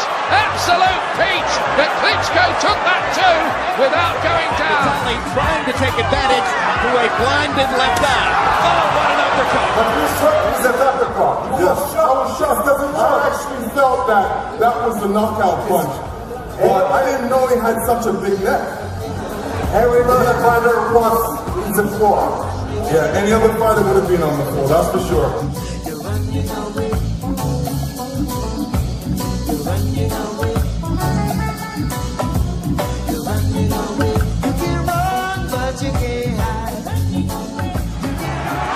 Oh, there's the uppercut again from Lewis. I tell truth, there's so many cuts. It's one of them nobody sees was in the mouth. Make a speech, 60 speeches after this fight, and one of the biggest ones in the world after your uppercut. If I first time see the cut in the video, I also shocked. They've stopped the fight. They've stopped the fight, and they're going to declare Lewis the winner. And Lewis is still the champion. It's a doctor don't stop the fight, but it's help you. The doctor, everybody see, I beat you so badly. no chance in this fight. Be honest, I am very appreciated. Thank you for Lennox. Lennox Lewis give me chance to prove my boxing skills against strongest champion of the history of boxing. Lennox, thank you, buddy. Vitaly, you gave me a great fight, and I want to dub you my hardest opponent. Congratulations, You made it fun for me, and it was great boxing you. Even though he lost, it was really the big night of Vitaly's career. It was the night when people said, oh, this guy's, he can hang with the cream of the crop. You said, of course, it was not your best night. Listen, he had a lot of wars. He's been through a lot of wars. You know what I mean? And now he's fighting another guy that, and this is what I wanted to explain what happened with him, with Lennox, with Vitaly. You know, he's been going through all these fights, he had his range, and now it's this guy that he's just focused on you, and he put all the energies, all the chemicals, anything, whatever. And I'm talking about emotional chemicals, not no fake chemicals. And it's everything. His whole iota is just to beat this guy. And that's a lot of energy to overcome. Yeah, no, definitely. He was the young guy. He definitely wanted the title. He prepared for me for 2 years. I didn't know, you know, I'm sitting back. I'm at the top of the top of the crop. He's basically, you know, watching me because I'm the man at the top. He's preparing for me. So I'm like, oh, it's a date, you know, I'm going to retire soon. So, okay, I'll take it. Wasn't prepared how I should have been. I wanted to actually take him at the end of the year. So have like a warm-up fight first. But that didn't happen. So we went into the fight. This guy is 6'9". Where he can just simply move that right. He always does it. So when I was in the fight, I had to adapt to this guy's size and his weight. When I heard him, he basically clumped on me and it's like, you were doing some moving too. Yeah. You got to avoid this tree collapsing down. Too bad you didn't do it again. I'm telling you, if Vitaly would have said something about my mother or something like that, I would have probably fought him, but he's too nice. He's too nice. You know what? I know who was the winner of this fight. In this fight, the winner was the boxing. We need this fight. About this fight, 15 years long, talking people. It's the best heavyweight title fight I've seen in years. I never expected anything like this. Stop the fight! They've stopped the fight and they're going to declare Lewis the winner! On June 21st was my last fight as a professional boxer. The greatest of his era, which not only, I think, makes him a very top boxer, but one of the all-time greats. He has beaten everybody of his era, and Lennox Lewis is a great heavyweight and one that should be appreciated. He's going out on top, which only adds to his credentials, and at 38. There is nothing left for Lennox Lewis to prove. All that remains is a record of his glory and a debate about his legacy. I would love for history to just speak it the way it is. Reality, I mean, I'm basically making my history. My problem is, will they write it down correctly? I realized that when I first went into boxing, I was a man on a mission, and you could say my mission's complete. I've already beaten everybody, and for me to continue boxing, I would just be boxing for the money. I want to be one of these boxers that when I say I retire, I've retired, and when you look back in the history books, all you're going to remember is what I've achieved, not how much money I've made. So the money thing is not really a big thing for me. So I'm saying, no. I've been there, done that. I touched the other era, which is the Klitschko's.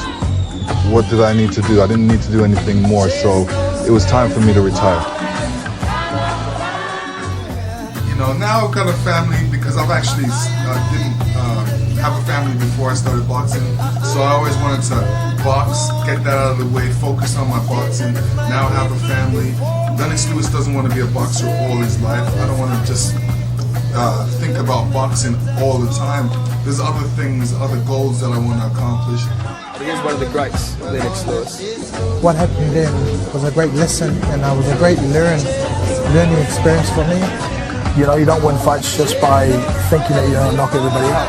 I thought, you know, I was going to go out and knock him out. I mean, I'm fighting against one of probably the greatest heavyweight champion of all time. Oh, big left hook.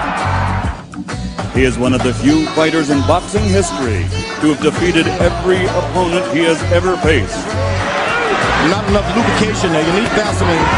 Lewis lands an uppercut and goes down. Listen, folks, now here's the deal. Lennox is the champion, that's real. Promoters getting the money, fighters get the pain. But that's how it goes in the boxing game. And there's a monumental uppercut. Hold your will. For old men, Chad. For all men, baby. Beating Conor McGregor. Lewis, what we said earlier, is the biggest puncher in the heavyweight division.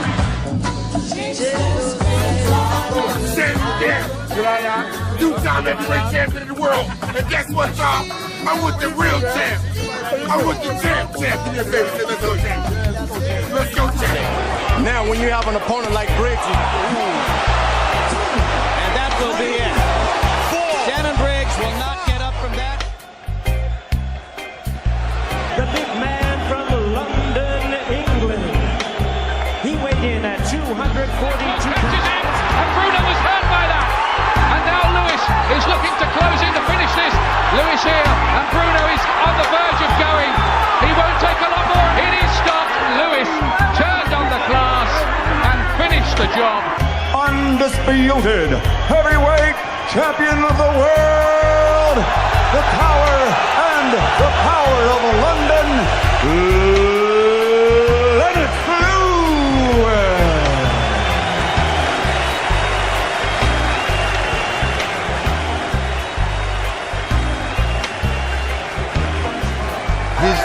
The three-time heavyweight champion of the world. And he could not have been more sensational. right over the top by Lewis. Good right to left turn by Lewis. Still up to deep down. Every tick goes by is a tick in Shannon Briggs' favor. Yeah, but that wasn't in Shannon Briggs' favor. That was more than a tick. That was a top. 6, 7. Lewis trying to gather himself. Hard left hand by Briggs. Lewis is hurt. And he comes back with his own left hook. And another right hand. Vitali trying to take advantage to a blinded left eye. Oh, what an uppercut. This uppercut by Lewis.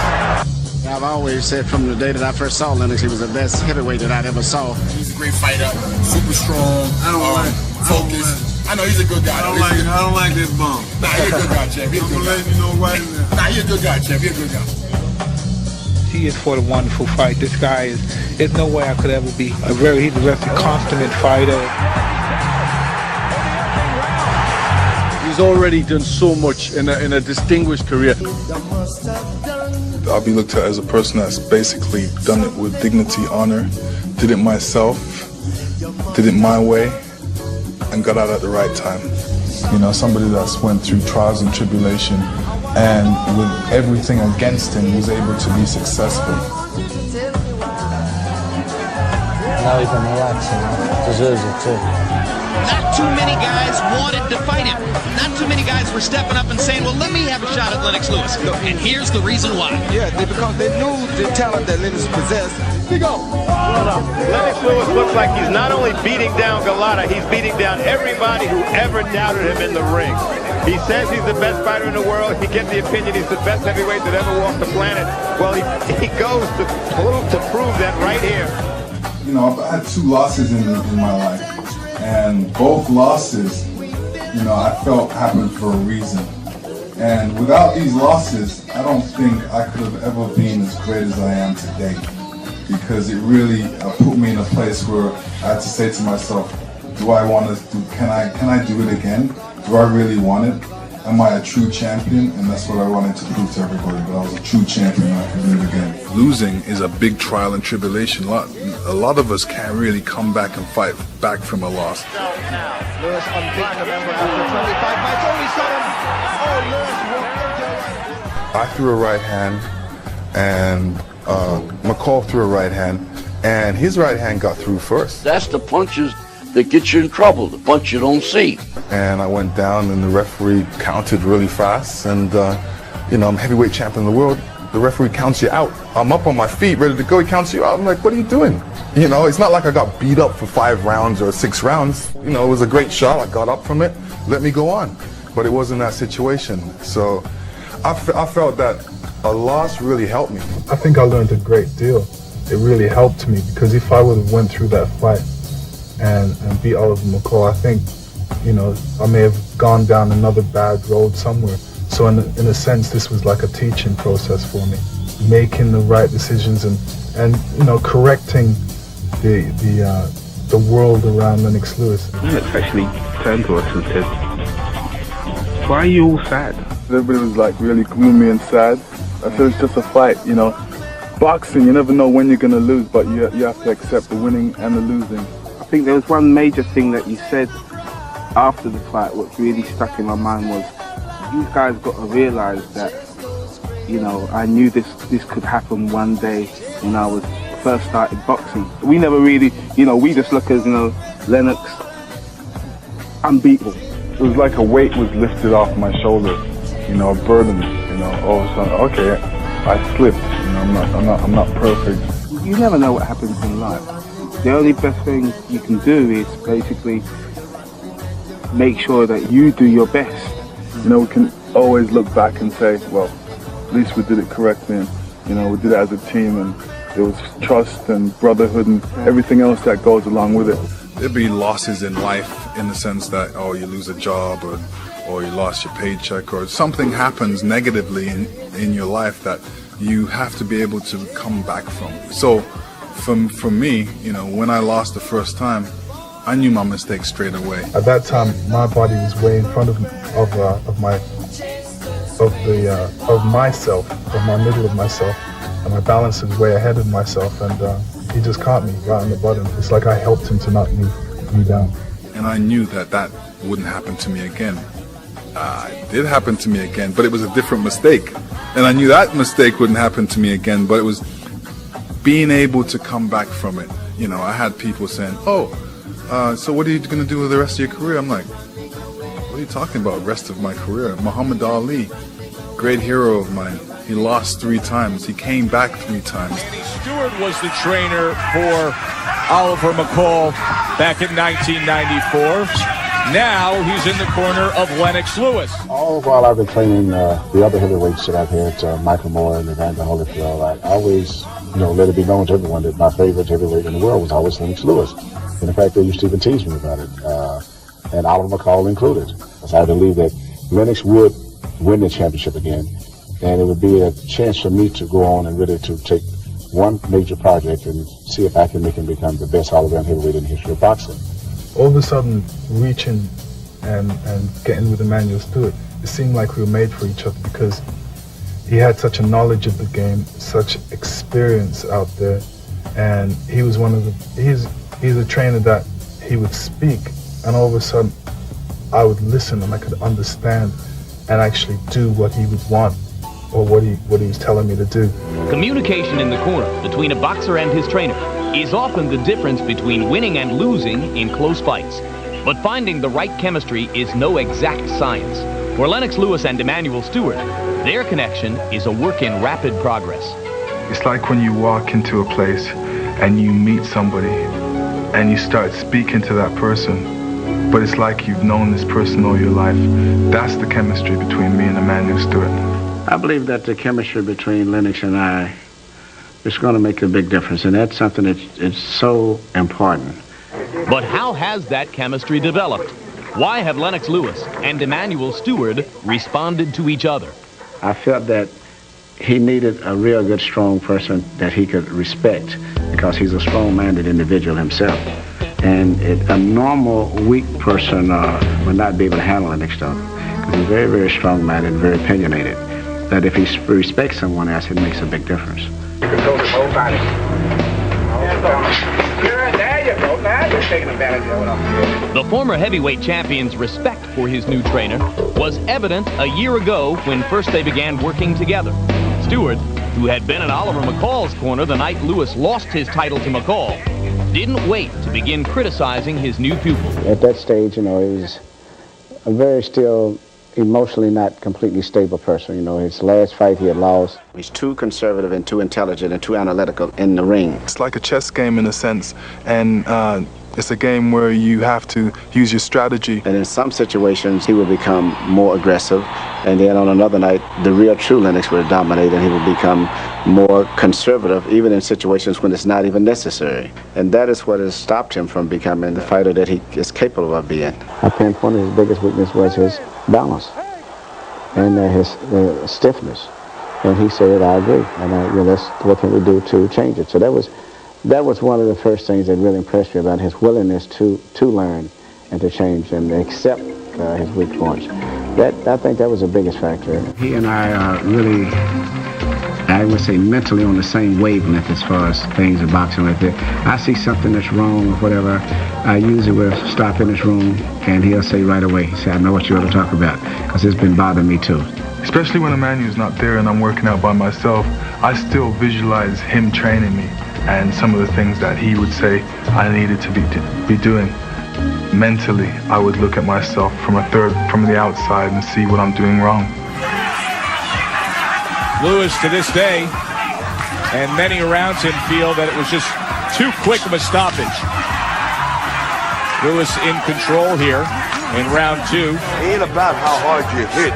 It's about how hard you can get hit and keep moving forward. How much you can take and keep moving forward. That's how winning is done. Joe Lewis, as you know, he was knocked out by Max Schmeling, the German champion, in the 12th round. In the return fight, he knocked out Schmeling. So Schmeling, what he saw was that Lewis would jab and he would leave. You should never leave your head on the right side.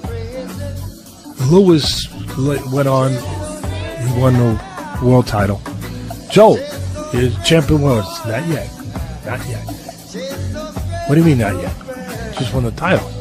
Not yet. That's who I beat that man. Schmeling tried to catch him with that same right hand he had knocked him out 2 years earlier. Go back. Hey, just missed it. But he changed. He stepped out. He changed his distance this time. Instead of laying his head on the right like he did the first fight, he changed his range, and he made that right hand miss. The right hand opened Ruckman's left eye, and he's bleeding above the left eye now. You don't want him to let Lennox Lewis get his rhythm with his jab. And do you suppose Lennox Lewis is alert and aware enough to note that Ruckman is dry? Hard right hand by Lewis. Halfway through the round, Ruckman has yet to throw. I think the right hand opened Ruckman's left eye. This is indeed a very aggressive jabbing performance by Lewis. Ruckman is starting to get him to go on the ropes now. Lewis is doing a good job. He seems for the moment, George, to have nullified Ruckman's right hand. I think Lennox Lewis is one of the greatest heavyweights to ever live. I mean, his record is awesome. You know, I think I put him in against anybody at any time. His punch is always going to land the first punch. Yeah, but the one thing that lives in Lennox Lewis' head, that night and after. Yep. You can't take that away from him. Just keep your hands high. They're telling him not to counterpunch. Will Ruckman get up, or have the tables been turned? Is it reversed? 7, 8, 9. It's over. Lennox Lewis got revenge. Has captured his revenge. It says Lennox Lewis, say we favor Ali, chew me float like a butterfly, we sting like a bee. We lick down any boy that step in front of me. We don't care if him red, white, black or coolie. With a left or right, uppercut we put him to me. And let him cry out, God help me. If a Tyson say him fight me. If a Holyfield say him fight me. The main man, the Lion, Lennox Lewis. 2009 Hall of Fame inductee, Lennox Lewis.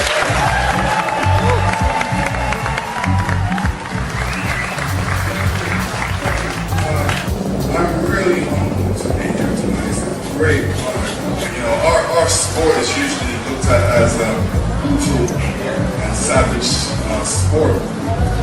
But, you know, to the boxers, we look at it differently. We look at it as a sweet science, a magical dance. So we understand that. And for me, being in boxing, I just wanted to live up to that and keep the dignity and the humanistic aspect of it, and the positiveness of it, and live to that today and keep that so people will remember me in such a way that's what I did for boxing. Boxing's a good sport. Not everybody's going to be a footballer. Not everybody's going to be a basketball player. Not everybody's going to be a boxer. But at least you can come to one of my camps and learn how to conflict resolution. You can learn how to be a winner. You can learn how to lose correctly, and set goals for yourself. I can show you how to box correctly because I find that a lot of boxers are not boxing. There's a lot of mistakes that they're making, and come to one of my camps. Even some of the trainers, which are boxers, they said, oh, they've learned a lot even coming to the camps because they used to hold their right hand a certain way. Now I teach them to hold it the proper way. And to all the boys that's going to Lennox Lewis League of Champions, make sure you dedicate yourself to the sport. Make sure you stay humble and make sure you listen. Lennox is a great man. I got my jab from him. I took a little bit from him and made it my own way, so I know what I'm talking about. Trust me, that was years ago, so you're definitely in good hands. What you're going to say is, why didn't I think of this a long time ago? Or, why didn't the other heavyweights come and get me? Because I've got so much knowledge. Giving back and making a difference is important. With the fortune he's made from boxing, Lennox has decided to fund a college. His way of giving something back to the community. I still have a couple of goals that I'm yet to complete. Obviously, the main one, which is the boxing one, but the other one, bringing up the youth and showing the youth certain things, positive things. It's basically their world, and we're helping to curve it to a certain way. Seeing some of the students at the school and seeing the keenness, and all of a sudden they have a music room or they have computers there, and you can see their eyes light up, and you see them say, yeah, this is what I want to take, I want to do this. That's what gives me the satisfaction, that's what makes me feel good. Oh, what a role model, what a way to say it's worth the work, it's worth the discipline, it's worth the physical difficulties. You need somebody like a Lennox Lewis to give them real vision. Kids are the future, so I'm building minds to the future, and hopefully one day there can be some Mike Tysons out there, some Lennox Lewises out there, some Obamas out there, presidents, doctors, anything they want to become, they can become. Just, realize there's a sacrifice, put in the work, find out how do I get there, and go do it. Lennox wanted to put something back into his local community, and the idea came basically from his own experience because he'd been an hooligan basically, and he felt that he was given another chance, but he was given another chance by somebody who said if you don't sort your life out, then basically you're going to be a criminal or you're going to be dead. And so the idea developed from there really, that there should be somewhere where young people can come where they haven't conformed to conventional education. If there wasn't people and things for me to do and people to step in there and correct me when I was going wrong, or even show me some kind of attention, I don't know what I would be or where I would be today. It's really giving back an investment in young people. This is what we love to do, man. We love the kids, and we give warmth to the kids, and we see it coming back. Kids like these are going to be definitely successful. Yeah. Lennox have not the big muscles, also big power. As long as it's for kids, as long as it's something positive, we're in it. Lennox Lewis League of Champions Foundation. When I leave this earth, I want people to say, this is what you've done. This is what you've contributed to life. And you'll be happy? I'll be very happy. I'm happy now. It's time for the young guys to take over. Blessings. Every time. Nice. There's other things, other goals that I want to accomplish. So, I feel good that I've accomplished my boxing goal. Now it's on to other goals, being a great father, great husband. I'm going to leave that legacy for my son. If he wants to come grow up and become a great boxer, I'll be his trainer because I know how it's done. I know what he needs to do, and he can take the glory. Once again, thanks a lot. It's a tremendous honor, and thanks for everybody for being here and to the rest of the inductees. The last undisputed heavyweight champion of the world, Lennox Lewis.